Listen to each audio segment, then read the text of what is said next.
Hello बच्चों, तो आओ प्रश्न को देखते हैं। सरल कीजिए बच्चों। यहाँ पर हमें क्या दे रखा है प्रश्न में संख्या, तो 1/3 की होल घात 7।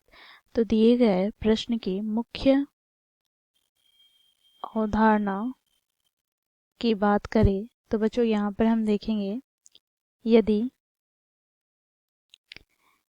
1/x की घात a हो तो इसे हम क्या लिख सकते हैं, तो इसे हम लिख सकते हैं x की घात -a। ठीक है। साथ ही बच्चों यहाँ पर देखो, यदि x की घात m की होल घात n हो तो यहाँ से हमें क्या प्राप्त हो जाएगा, तो x की घात m गुनी n।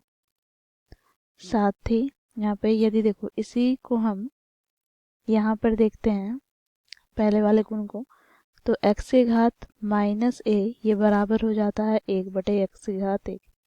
तो इस मुख्य उदाहरण की सहायता से बच्चों हम दिए गए प्रश्न को हल करेंगे। बच्चों देखो प्रश्न में हमें क्या दे रखा है, तो 1/3 की घात 3 की होल घात 7। बच्चों यहाँ से देखो हम कोष्टक खोलते हैं, तो यहाँ से 1 की घात हमें 7 प्राप्त हो जाएगा। बटे में बच्चों देखो यहाँ पर 3 की घात 3 की होल घात 7।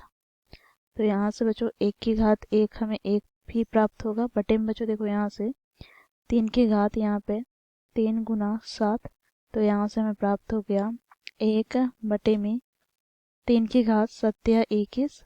अब मुख्य उदाहरण में हम लोगों ने देखा 1/x की घात a हो तो इसे हम क्या लिख सकते हैं, तो x की घात -a, अर्थात यहाँ से हमें प्राप्त हो जाएगा 3 की घात -21। तो ये हो जाएगा बच्चों हमारा दिए गए प्रश्न का उत्तर। तो इस प्रकार हम लोगों ने मुख्य उदाहरण की सहायता से दिए गए प्रश्न को हल किया। आशा करती हूँ आप लोगों को यह प्रश्न समझ में आया होगा। धन्यवाद।